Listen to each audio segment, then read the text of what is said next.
Bonjour à toutes et à tous et bienvenue dans ce nouveau tutoriel Photoshop dans lequel aujourd'hui on va venir s'intéresser à un outil trop souvent négligé par énormément de monde, que ce soit les photomanipulateurs mais surtout les painters, c'est l'outil point de fuite.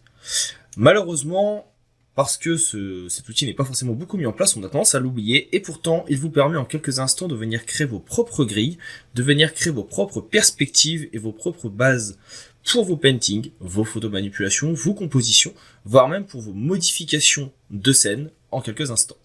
Nous verrons dans ce tutoriel comment ils fonctionnent, comment les utiliser et comment fonctionnent donc les différentes options et les différents boutons de ce menu. Si jamais vous avez des questions au cours de ce tutoriel, n'hésitez pas à m'en faire part. Je tâcherai de vous aider au mieux, quitte bien sûr à venir ajouter des éléments complémentaires, vous donner de la doc en cas de besoin. J'espère que ce tutoriel vous permettra de mieux comprendre cet outil, voire même de le découvrir, vu qu'il est quand même assez méconnu, et bien sûr de vous permettre de gagner du temps dans votre workflow et votre travail. Je vous dis à tout de suite pour son visionnage, et je vous en souhaite donc un bon moment et un bon visionnage.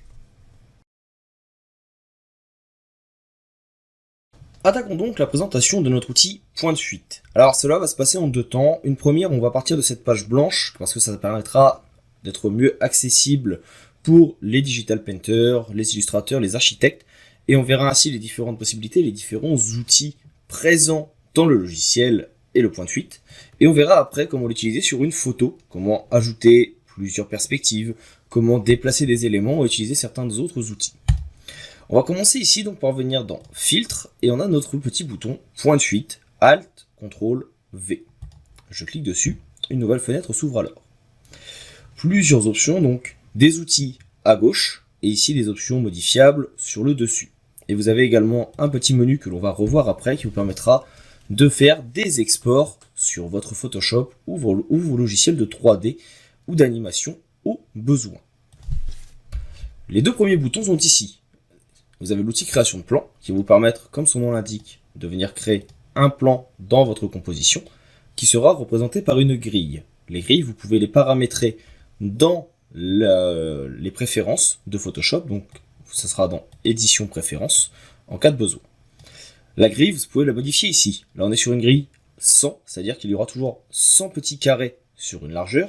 Vous pouvez l'agrandir, la rétrécir, etc., etc. Nous, on va rester sur une base 100. Ça me paraît pas mal, ça permet d'avoir des petits carrés assez intéressants. Cette base, ici avec l'outil donc modification, la petite flèche noire, vous allez pouvoir venir les déplacer. Modifier donc sa perspective, modifier sa forme, etc., etc. Ça c'est assez classique, vous voyez, chaque point permet de déplacer votre grille pour changer la perspective de celle-ci. Là par exemple, on va pouvoir prendre un plan qu'on veut plus ou moins droit. Ça serait par exemple une pièce. Vous allez pouvoir venir ajouter d'autres plans. Vous venez en dessiner d'autres, ici, les uns à côté des autres, avec des perspectives plus ou moins adéquates, etc., etc. Donc vous voyez que vous pouvez les créer très facilement, les déplacer au besoin, déplacer les plans sur, ici vous voyez, donc la perspective que vous avez créée. Vous allez pouvoir les modifier également. Pour cela, je vais effacer donc mon petit calque, je vais reprendre mon plan de base qui est ici. Je veux par exemple venir ajouter une ligne à cet endroit. Alors, je peux très bien venir m'embêter, recréer un plan, l'agrandir, le mettre au raccord comme il faut, etc., etc. Ce n'est pas forcément le plus adéquat. Ce que je peux faire, c'est venir cliquer sur le point qui est ici en appuyant sur CTRL. Et de cette façon, vous voyez que vous allez pouvoir venir ajouter sur votre plan une autre forme que vous allez pouvoir modifier et déplacer en cas de besoin. Si par exemple, je reprends ma forme qui est ici, on va venir la déplacer. Hop. On va se mettre sur quelque chose qui soit un petit peu plus de 3/4. Hop, on va revenir en arrière. Voilà, on va revenir sur un plan un peu plus de 3/4 par exemple. Alors, hop. Quelque chose qui m'intéresse un petit peu plus. Voilà, un petit peu plus droit. Si maintenant j'appuie sur CTRL, donc vous voyez que ma flèche change, je peux donc venir créer ici, perpendiculairement, une forme. Donc, par exemple, si j'ai mon sol, je peux venir créer un mur. Et toujours en restant appuyé sur CTRL, je reclique sur mon point en bas, je peux venir en créer un deuxième. Je peux venir créer un toit, voire même créer ici, pourquoi pas, une tour, etc., etc. et vous pouvez venir donc multiplier ces éléments comme vous le souhaitez. Vous voyez également qu'ici on fait des angles à 270 degrés par exemple par rapport à l'angle d'en dessous. Vous pouvez venir l'agrandir, le rétrécir, en largeur, mais également modifier son inclinaison.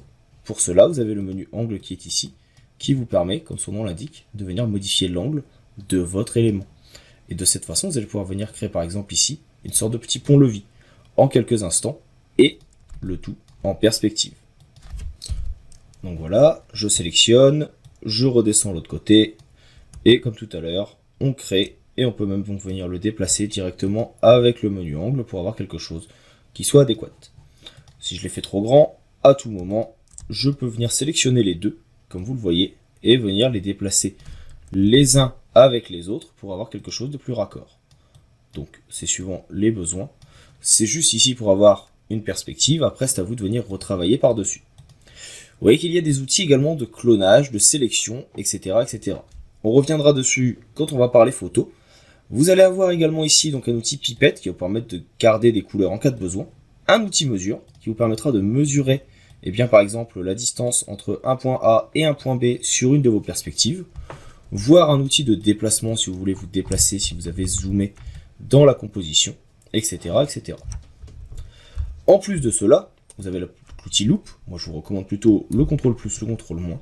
Et vous avez bien sûr la possibilité de venir supprimer des éléments en venant les sélectionner et cliquer sur supprimer. Et ça vous permet de venir en modifier et en corriger certains au besoin à tout moment. Là par exemple, vous voyez, je l'avais fait un petit peu trop grand. Je viens resélectionner ce que j'avais fait. Celui-ci, je le supprime. Et là, voilà, on est pas mal. Petit bug de ma part, j'ai malheureusement appuyé sur Entrée, donc hop, je recrée rapidement une petite forme, comme on disait. Donc voilà, ça peut être ici une sorte de plateforme.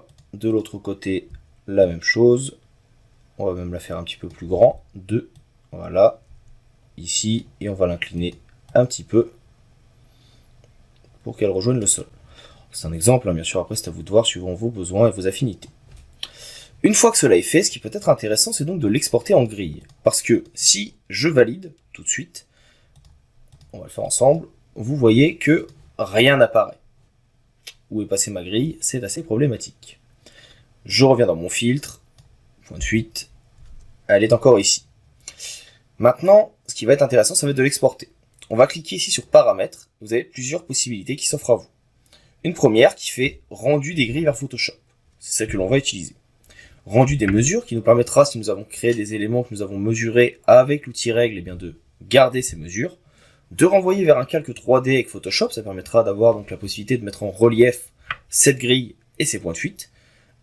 Exporter en DFX, en 3DS ou en VPE. DXF, autant pour moi.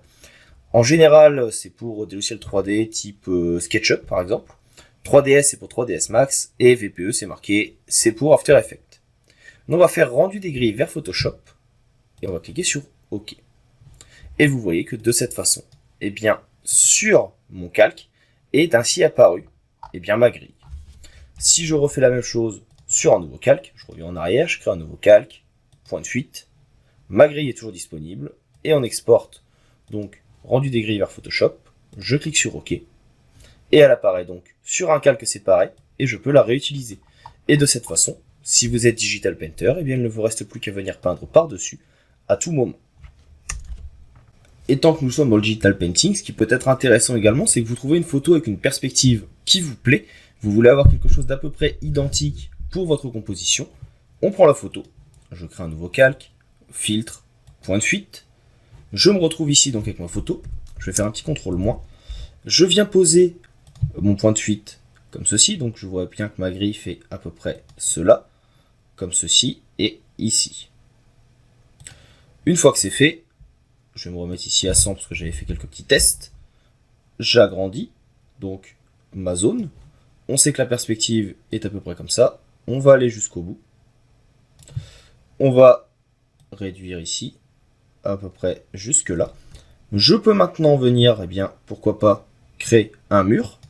Ici, je viens modifier l'angle pour avoir donc bien la direction souhaitée. Donc, à peu près comme ceci. Donc, voilà. Je peux augmenter ici. je peux élargir ici. Pour celui-ci, on peut l'élargir dans le fond également. On n'a pas été jusqu'au bout, mais c'est à nous de régler comme on veut. Si on veut ajouter, dans un premier temps, par exemple, juste le meuble, eh bien, je descends. Je refais exactement la même perspective. Je rappuie sur CTRL. Ici, on va venir modifier le plan. Alors, en fait, voilà, je clique sur CTRL. Normalement, il y a un petit raccourci qui permet de modifier l'angle directement. Pour cela, il suffit d'appuyer sur Alt. Et vous voyez, vous pouvez venir donc modifier l'angle. Vous venez agrandir. Vous créez votre meuble. Je rappuie sur CTRL. Je descends. J'appuie sur Alt. Je relâche. J'appuie sur Alt pour orienter dans la direction souhaitée. Je viens à peu près jusqu'au sol. Ici, on essaye d'avoir quelque chose qui soit plus ou moins donc, comme sur le dessin. Une fois que ça correspond, on recontrôle, j'en fais un dans l'autre sens, etc., etc. Et vous aurez donc la possibilité de créer l'intégralité de votre pièce. Vous pouvez reprendre de l'autre côté, CTRL, je lâche, j'appuie sur Alt, j'oriente dans la direction souhaitée, donc là on va aller vers le haut. Ce point-là ne me plaît pas trop, je peux le modifier bien sûr. J'agrandis la perspective, donc on reprend bien le bon calque. Après, on peut revenir donc modifier ici, etc., etc. Et vous pouvez créer vos différents meubles et vos différentes perspectives. Vous exportez vers les grilles. On clique sur OK. Et sur le calque, vous avez maintenant la possibilité de venir créer un nouveau calque en dessous. Outil pot de peinture. J'appuie sur X pour intervertir. Et j'ai donc ma perspective qui est créée. Et mon calque. Et je n'ai plus qu'à venir peindre dessus. Donc ça va être pour pouvoir vous aider lorsque vous faites du painting. Maintenant, ça peut être également utile pour de la photocomposition, de la retouche. Donc pour ça, vous avez par exemple cette photo. Je viens faire filtre, point de fuite. Je vais dézoomer un petit peu et je vais reprendre bien, tout simplement les points de fuite que j'ai ici. Donc en haut, en bas, à peu près donc, on va suivre la photo ici et de l'autre côté. On a une grille qui se crée. On va venir faire la même chose de l'autre côté. Donc je reprends mon outil de création de points de fuite. Un point ici, un point en haut, un point en bas. Et ici, normalement, voilà, il a rejoint le tout. Alors il me demande de créer un dernier point. C'est recommandé. C'est même obligatoire. Alors ici, je me suis raté, sinon c'est pas drôle. Voilà, le point du bas. Et le dernier, donc on va prendre à peu près comme c'est l'autre côté. On voit que normalement, on descend tout simplement ici. Et comme ça, j'ai une perspective qui devrait être plus ou moins hop, ce que je devrais avoir. Et de cette façon, vous voyez, vous avez vos deux perspectives qui sont créées. Et c'est là que les derniers boutons vont entrer en scène. On a l'outil sélection, qui est ici, qui va me permettre de venir sélectionner un élément. Par exemple, cette fenêtre. Je vais pouvoir déplacer ma sélection où je le souhaite. Vous voyez qu'elle suit la perspective. Elle se réduit quand je m'éloigne, elle s'agrandit quand je vais de l'autre côté. Et si j'appuie ici sur Alt, eh bien je vais pouvoir dupliquer ma fenêtre et vous voyez, je vais pouvoir la déplacer et automatiquement la perspective en image va s'adapter pour pouvoir déplacer ma sélection. Je vais également pouvoir venir créer une sélection, par exemple celle-ci. Je vais faire CTRL et là quand je duplique, eh bien en fait je vais pouvoir venir modifier avec la perspective en venant chercher eh bien une information dans une autre partie de mon image. Tout ça c'est parce que j'appuie sur CTRL, il va remplir avec la source, un petit peu comme un tampon de duplication. Ça peut être assez intéressant si par exemple je viens ici sélectionner cette partie et j'appuie sur CTRL et je veux la dupliquer au-dessus. Donc vous voyez, ça permettra de faire un double étage par exemple. Après il faudra bien sûr venir faire quelques petites retouches, mais ça permet d'avoir une idée de ce à quoi ça peut ressembler. Ici vous avez la possibilité d'avoir un contour progressif. Donc là on est à 1, ce n'est pas forcément très progressif. Mais si je fais un contour progressif plus important, si ici je viens déplacer, eh bien vous voyez que ça crée un contour que je viens ajouter et ça vient fusionner dans ma composition. Par exemple, si je veux dupliquer ma fenêtre à côté, ça peut être assez intéressant. Si vous venez dupliquer, toujours avec le contour progressif et en restant appuyé sur CTRL, vous avez également, hop, donc ici ça va être quand je vais créer, voilà, hop, hop, hop. Voilà donc cette possibilité d'avoir ce contour progressif qui apparaît pour la fusion d'éléments. Le bouton suivant, lui, c'est le tampon. Alors, si vous n'avez rien de sélectionné, le tampon il fonctionne comme le tampon habituel avec les diamètres ici de votre brush. sa dureté, son opacité, etc., etc. Si vous ne connaissez pas le tampon, je vous invite à voir la vidéo le concernant sur ma chaîne YouTube. Vous appuyez sur Alt, vous choisissez une zone à dupliquer, par exemple la fenêtre, et vous voyez, vous pouvez venir la dupliquer à l'endroit souhaité. Mais ce qui peut être intéressant, c'est ici, vous voyez, par exemple, vous voulez dupliquer cette texture de l'autre côté. Vous la sélectionnez avec Alt, et en venant peindre, elle vient automatiquement s'adapter ici à la perspective de notre élément. Comme ici, notre élément est beaucoup plus grand et beaucoup plus proche, il vient modifier la perspective de celui-ci et modifier la colorimétrie et surtout la mise en page de notre illustration. Maintenant, si vous venez faire une sélection, par exemple, je viens sélectionner cette fenêtre. Je prends mon outil tampon, je prends cette fenêtre, je vais pouvoir venir l'ajouter à cet endroit et je ne sortirai pas de ma sélection. Je resterai dans le rectangle et ce qui se dupliquera, ce sera uniquement ce qui est dans le rectangle. Encore une fois, ici, la dureté va jouer, l'opacité, etc., etc. Vous pouvez définir également une correction, c'est-à-dire que là c'est désactivé, mais vous pouvez demander à ce que la luminance soit un petit peu plus réaliste. Et également pareil, ici, quand c'est cliqué sur activer, ça va venir en fait corriger les différents éléments suivant ce que vous allez donc sélectionner comme base, tout simplement.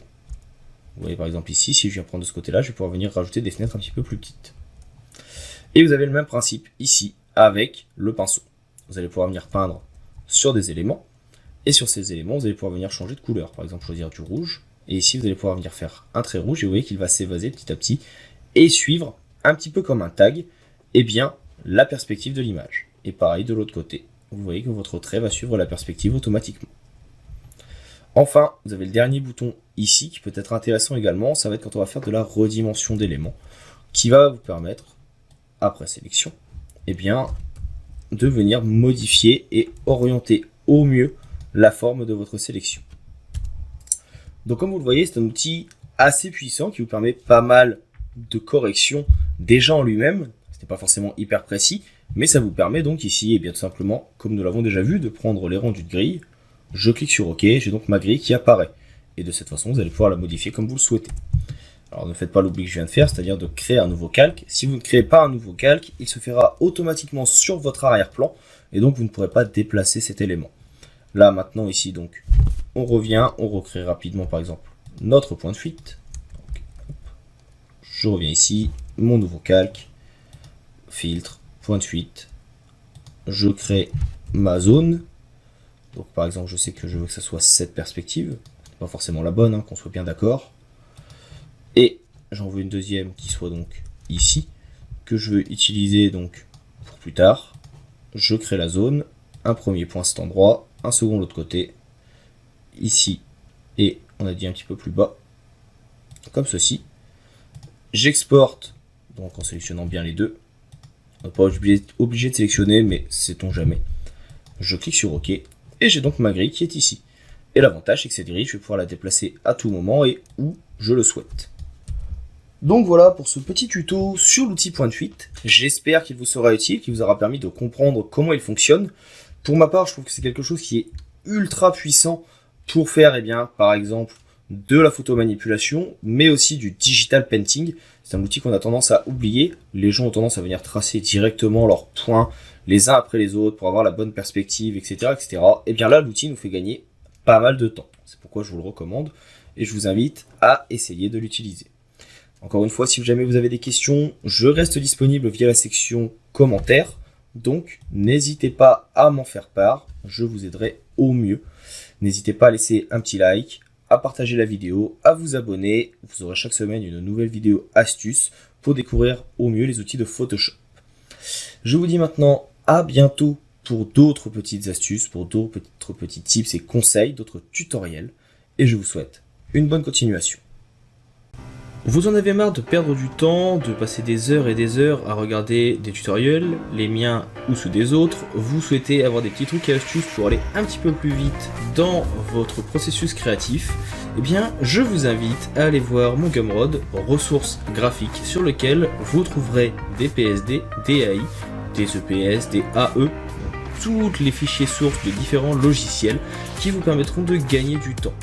Que ce soit des PSD de mock-up pour, eh bien, par exemple, pour l'instant des ordinateurs, des computers, des PSD de digital painting, d'illustration ou de montage photo, mais aussi les fichiers sources des logiciels et des tutoriels que vous voyez sur la chaîne, tout est disponible. Vous retrouverez le lien de celui-ci dans la description bien sûr de chacun des tutoriels, mais également à la fin des vidéos, comme c'est le cas actuellement, en cliquant sur le petit lien qui se trouve sur la droite. Si jamais, pour terminer, vous avez aimé la vidéo que vous venez de voir, je vous rappelle, n'hésitez pas à mettre un petit pouce bleu, à partager la vidéo autour de vous, à laisser un petit commentaire et me dire ce que vous souhaitez.